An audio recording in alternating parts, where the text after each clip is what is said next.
The playoff races in both conferences are heating up, but who's going to make it to the finish line? We'll talk about that and a whole lot more coming up on this week's NHL Squad.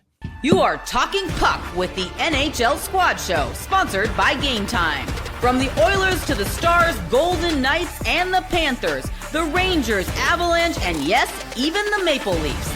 The Locked On Podcast Network brings together all its local experts to provide the scoops, breakdowns, and comprehensive looks at all the NHL, with plenty of trash talk to go with it. Don't miss the hard hits and glove-dropping hot takes on the Locked On NHL Squad Show. It's time to drop the puck. Here and welcome everybody to the NHL Squad. Sit back, grab your favorite beverage, and join us as we get you ready for another wild week across the NHL. We are part of the Locked On Podcast Network, your team every day. Today's episode is brought to you by Game Time. Download the Game Time app, create an account, and use code LOCKEDONNHL for $20 off your first purchase.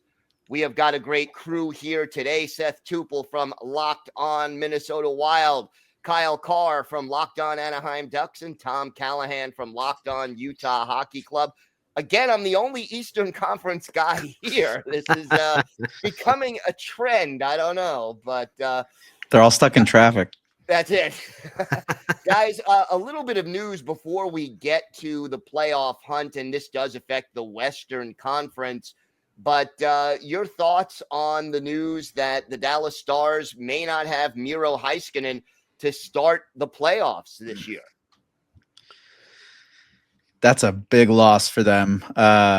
They're kind of all over the news with the Mikko Rantanen trade that happened at the deadline, and then their record since has been a little abysmal compared to the teams that Mikko Rantanen used to be on. So that he's such a great shutdown D for that team and can move the puck really well. So that's a big loss for the Stars, especially if they've got Colorado for that first series.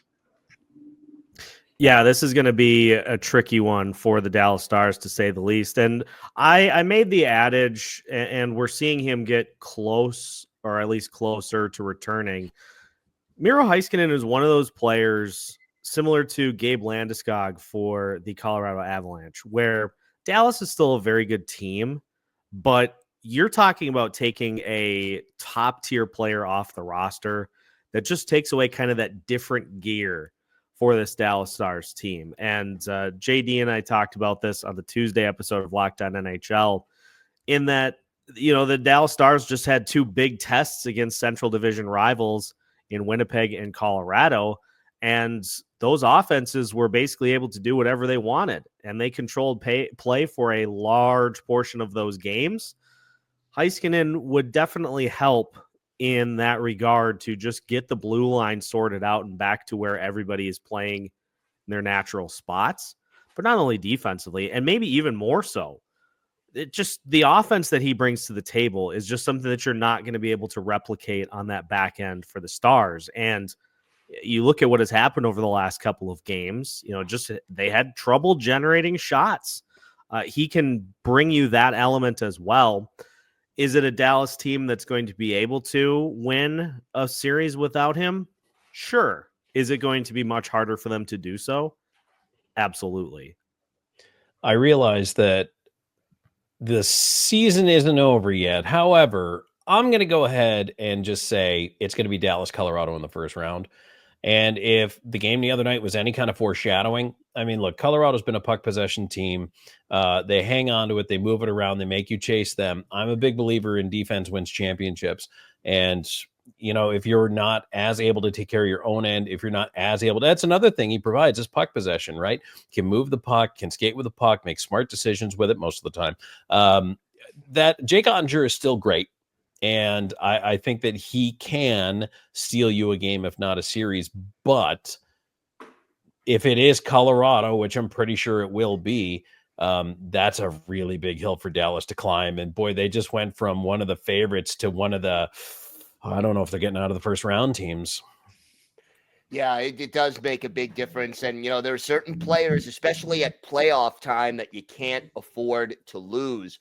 Another announcement that the NHL made, and I found this one interesting, the Pittsburgh Penguins and the Nashville Predators will play in Sweden, a couple of regular season games, but they're not taking place at the beginning of the season. It's November 14th and 16th in Stockholm. Is this a wise move to have this happen in the middle of the season, and how does it affect the two teams involved? No, it's not. And we are already in a situation where the schedule is truncated enough as it is. Think about the amount of travel, and I can speak to this because the Minnesota Wild did this 2 years ago. You're basically taking 2 weeks off to play 2 games. And you then, hey, congrats, you got to go overseas to play a couple of games, and now you're going to get stuck with a bunch of additional back-to-backs throughout the course of the season. My feeling on these types of games, if they're going to be international games, they have to be done at the beginning of the season. Like, you have to do this as a showcase type event. You can get the teams out there earlier. You can get them back quicker if you give a little bit of a buffer between when those games start in the regular season. If you do this in the middle of the season, you're throwing things out of whack. And I'm not hugely in favor. I don't think it's going to matter in the long run, and I'll tell you why.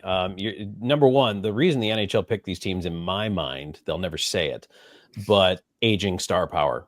That's what they're going to send over there, and some hometown flavor as well.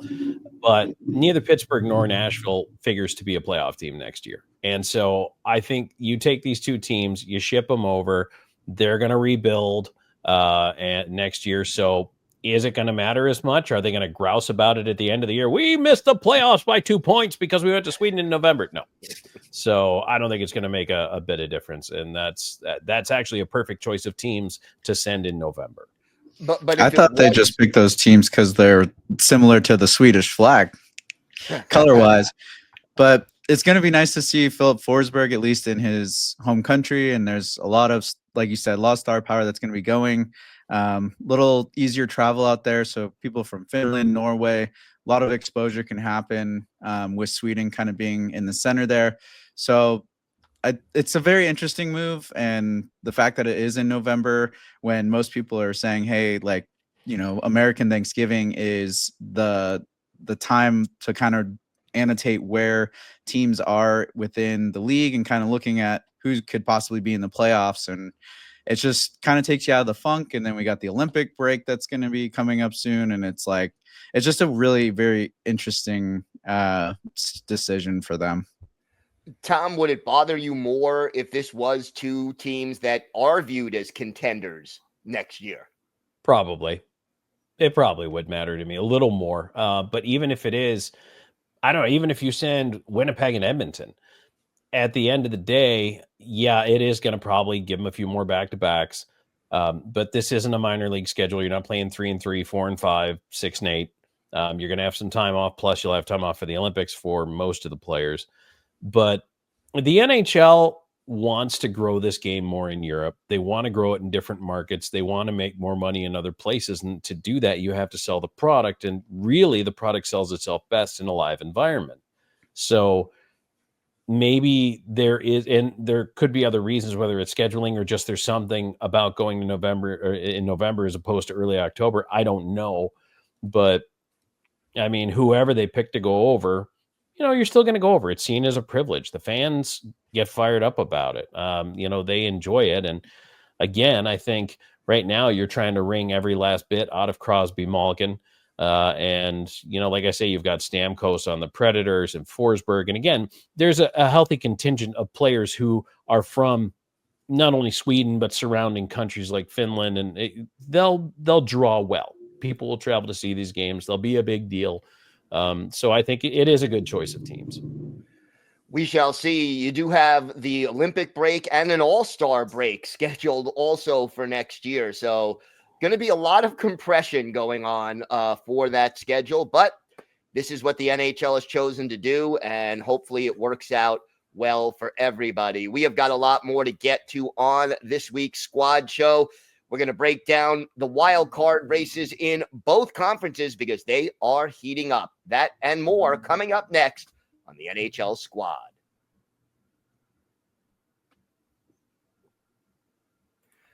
Today's episode is brought to you by Game Time. There's nothing like watching basketball live, the energy of the crowd, the sound of the sneakers on the hardwood, and maybe even a celebrity sighting at courtside. If you want to catch a game in person, Game Time makes getting tickets easier than ever.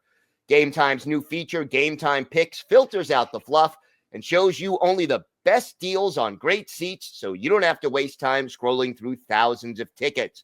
I just checked the Game Time app, and there are amazing deals on some huge matchups coming up. So take the guesswork out of buying tickets with Game Time Picks. Download the Game Time app, create an account, and use code LOCKEDONNHL for $20 off your first purchase. Terms apply. Again, create an account and redeem code LOCKEDONNHL for $20 off. Download Game Time today. What time is it? Game Time.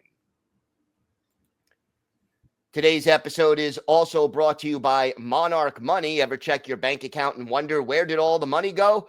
Well, between dining out, online shopping, and entertainment, it's easy to lose track.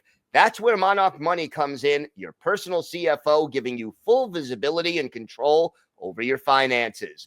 Monarch Money isn't just a budgeting app, it's a complete financial command center. You can track all your accounts, investments, and spending in one place, so you can stop just managing your money and start building wealth. When I started using Monarch, I realized just how much I was spending on food delivery.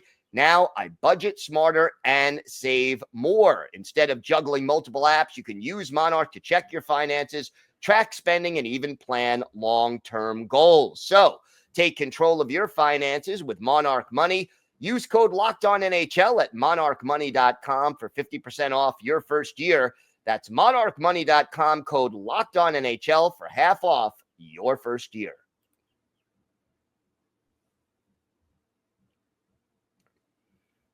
So let's start with the East. I'm going to save you guys your expertise for last. But boy, it is getting really hectic right now in this playoff race. Even though a couple of teams have kind of dropped out, you look at the East, the wild card teams right now. Ottawa, who has won 6 in a row, has a 5-point cushion. But then right now, the Rangers are the second wild card. Montreal, Detroit, Columbus, they are all within 2 points. Boston is 3 points back, and the Islanders are 4 points back. Is there one team? First of all, let's start with this. The Montreal Canadiens, how surprised are you that they are where they are right now and they have some games in hand as well? I mean, it's got to be a surprise that they continue to be in this fight. And honestly, almost as surprised as I am to see Montreal just 1 point out of that second wild card spot. Good example of what can happen to you if you have a bad stretch of games. And the Columbus Blue Jackets, who we have been talking about for weeks, holding that second wild card spot, they all of a sudden lose 4 in a row, and now they're 2 points out. So it's like it is just musical chairs at this point in the East. They are definitely within striking distance. I find it amazing that the New York Rangers continue to occupy that spot, considering everything that they've had go on this season. It's going to be one of those last teams standing, I think, that gets that second spot. I do feel pretty good about the Ottawa Senators holding down that top spot, but that second spot is honestly, it could come down to whichever team wins on the last day of the season is in. You know, it shows you. So the good stretch of games, right? Ottawa and Montreal have won 7 of 10, and Ottawa's won 6 in a row. Good for them. Holy cow, Dylan Cousins. And you guys know I'm a Sabres guy, born and bred from growing up in Buffalo. And so I do still watch the East, and it just makes me shake my head. Yet another Sabre goes somewhere else and lights it up. But it also, the flip side of that is the bad stretch. Detroit has played their way out. Columbus has played their way out. Boston has played their way out. Teams that if they kept it a little bit above 500 would be much more in the conversation, if not where New York is. But honestly, at the end of the day, I do think New York is that 8th team. And the reason I do is because they're so talented. They're so deep. They've been bad this year on and off. They've had their struggles. I mean, Seth, you talked about it. But this is still a, on paper, really good hockey team. You know, this is not shocking. They've got good goaltending. They've got solid defense. They've got a really nice crop of forwards. So I think that New York, if they just are average, get in as the last team. As far as Ottawa is concerned, they have missed the playoffs so many years in a row. What would it mean to that franchise right now to, even if they get knocked out in the first round, just to get to the dance? In a word, everything.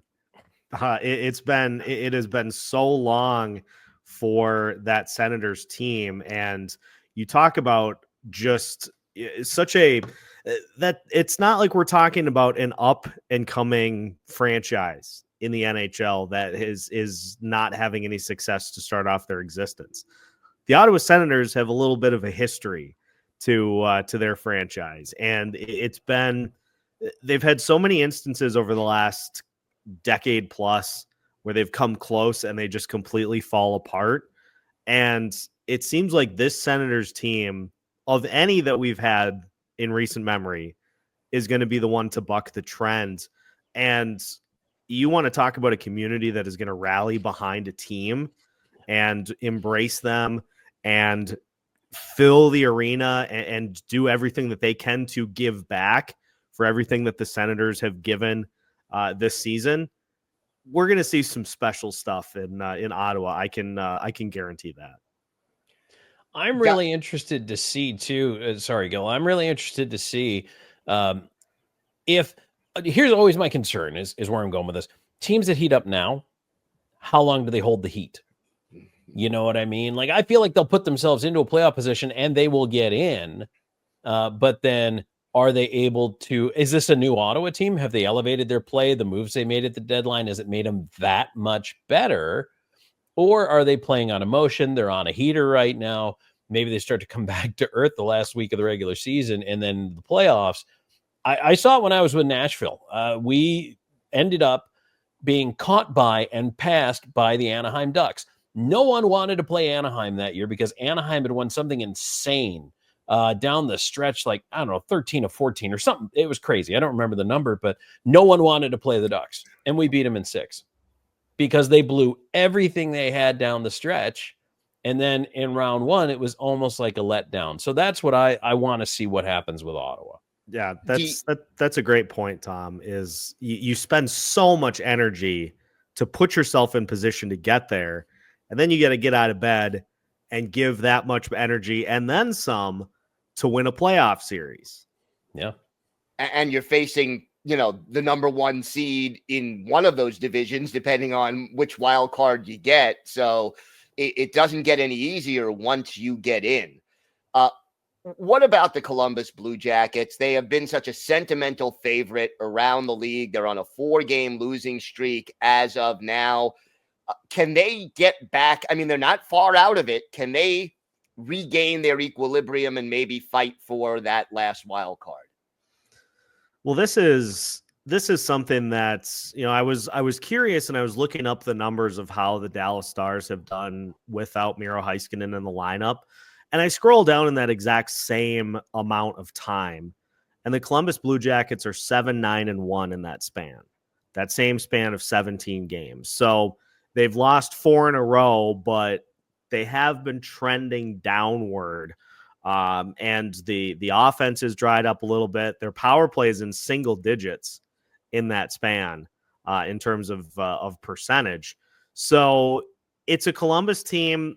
I think as much as we have talked about them all season, obviously it was going to be a tall task for them to make the playoffs. They've been arguably the best story in the league all season with what they have been able to do, what they've been able to overcome.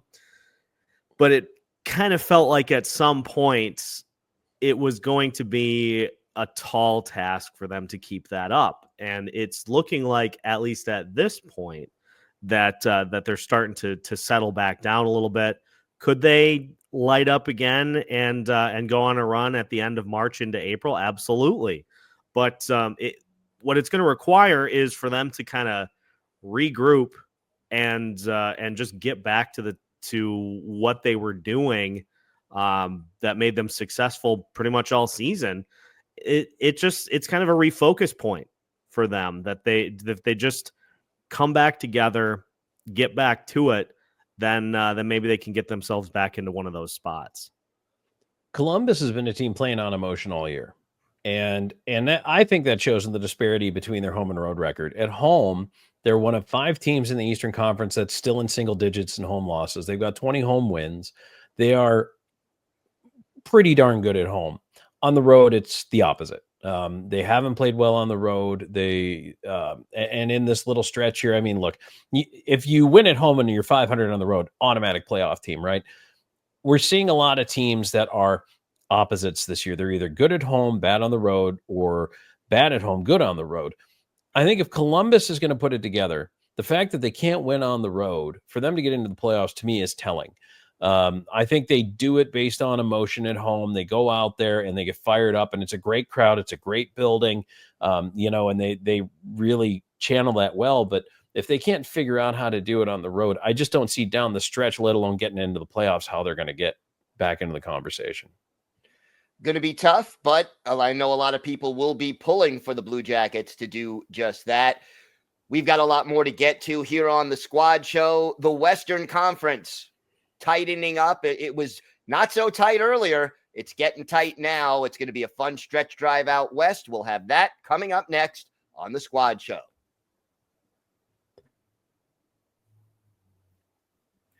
Today's episode is brought to you by Upwork. Scaling your business requires the right expertise at the right time. With Upwork, you can find specialized freelancers in marketing, development, design, and more, experts ready to help you take your business to the next level. Upwork gives businesses flexibility by connecting them with top freelance talent across multiple industries, including IT, AI, web development, and marketing. Whether you need extra hands for a project or a long-term partner, Upwork makes hiring simple and affordable. If you need help with a marketing campaign, Upwork can connect you with a freelance expert who delivered incredible results. Posting a job is free and simple, and within a day, multiple qualified candidates you'll have to choose from. Instead of hiring full-time, Upwork helps find affordable top-tier freelancers to scale my business efficiently. Visit Upwork.com right now and post your job for free. That's UPWORK.com, Upwork.com to connect with top talent now and grow your business today. The NCAA tournament is here, and so is the Bracket Breakdown. Locked On Podcast Network and Amazon Fire TV channels are teaming up to deliver NCAA tournament coverage like never before. Watch studio shows featuring former players and Locked On's local experts as they guide you through every upset, buzzer beater, and bracket matchup. Stream it all for free on Amazon Fire TV channel. Search Bracket Breakdown to see it all for free. It's your team every day.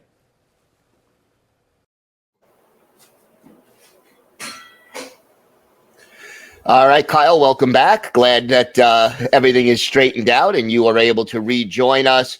The Western Wildcard race right now, you have 4 teams fighting for that last spot, separated by 2 points: Vancouver, St. Louis, Calgary, and the Utah Hockey Club. Let's start with Vancouver because they're in the spot right now, partially because of the fact that they've played less games. But, can this Canucks team stop fighting with themselves long enough to win enough games to get into the playoffs? Well, I'll tell you what, watching Utah play Vancouver this past weekend and beat them pretty handily at home, Vancouver at home, I mean, I don't know.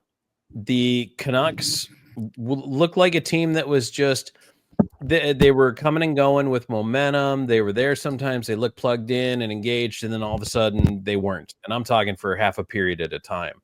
There's something clearly wrong in Vancouver. It's rattling, the buggy is rattling, but are the wheels going to come off? And that's the real question right now. Can they hold it together? I don't know. But I think with so many teams behind them playing well, knocking on the door, like St. Louis and Utah are playing well right now. Calgary's not playing as well, but the Flames are still pretty good, and they have a game in hand, 2 points behind. I don't know. Vancouver might be the first team that falls out of this conversation. Vancouver is a mess, offensively especially. Like you pull it back all the way to the start of 2025, which is a 31 game span, so it's not a small sample size. The Canucks are averaging 2.29 goals per game. That's not a great number. That's not a great number for a team that has playoff aspirations. And it is fascinating to me seeing what has happened to JT Miller since he went to New York, and he looks like he just has a completely new lease on life. And we still are waiting for Elias Pettersson to get going. And it feels like with this Vancouver team, until he does, they're just going to be stuck in kind of this just outside the playoff range. I mean, in that same 31 game span, they're 14-3. So just, it feels like until he's able to elevate and get to that level that Vancouver signed him to be. Now it's certainly not all on him. You got to have that supporting cast to be able to step up and help take some of that pressure off. But it does really feel like as he goes, they go, which unless he really gets on a heater here, it might be tough sledding for them to make that final wild card spot. I don't see how you keep looking at a guy who's been disinterested and clocked out for a major part of the year and saying, hey, buddy, you need to drive the bus. And you're all sitting there in the seats of the bus going, okay, let's go, hit the gas pedal. Somebody's got to knock him out of the driver's seat, and someone has to step up and be the man. JT Miller was a great candidate to do that, but he's in New York now. So what about Brock Besser? We thought Besser was going to get moved at the deadline, didn't. Somebody's got to step up. Honestly, not Pettersson at this point. They have to stop looking around that room and waiting for him to do it, because I don't think it's happening. Guys, the Calgary Flames, they almost seem like a one-man team. It's almost all goaltending. Do they have enough to get across the finish line, or do they just lack the team around the great young goaltender that they have right now? Goal scoring's not their forte, right? I mean, they haven't scored enough. That's what it's going to come down to. I don't care how good your goal scoring is. I don't think they have enough offense. Yeah, we're seeing the same problem with the Minnesota Wild, is that you can lean in on defense and goaltending as much as you want. You still have to give the threat of goal scorers on the roster, and it's got to be more than just a couple of guys. If you've got 2 or 3 guys that are your primary scoring targets, the opposing team can lock them down.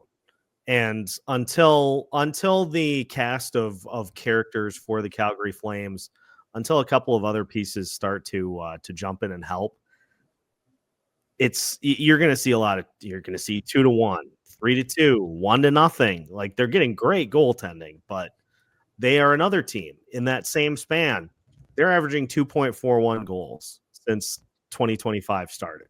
And again, not a small sample size. You got to do better than that. The Blues 7-2-1 in their last 10 games. Is this a hot streak, or is this team good enough to get into the postseason? Shades of Stanley Cup run from not too long ago, right? We've seen the Blues do this before. Yeah. Little different cast of characters, but the same goaltender.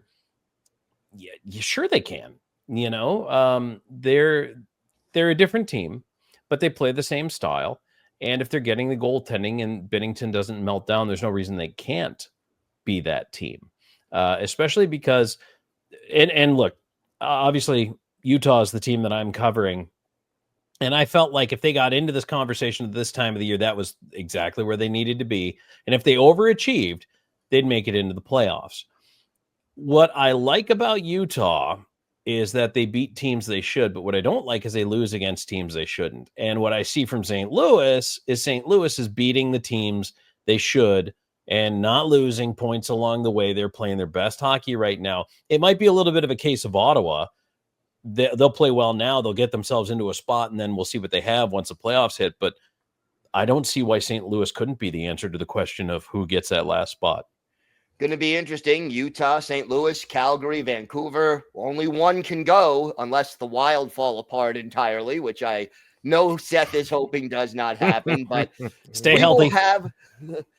We will have our finger on the pulse of this the rest of the way. So make sure you join us for the Squad Show and all across the Locked On NHL network. I'm Gil Martin. Thank you to Kyle Kjer, Seth Toupal, and Tom Callahan for joining us today. Have a great day, everyone, and thanks for listening to and watching the NHL Squad.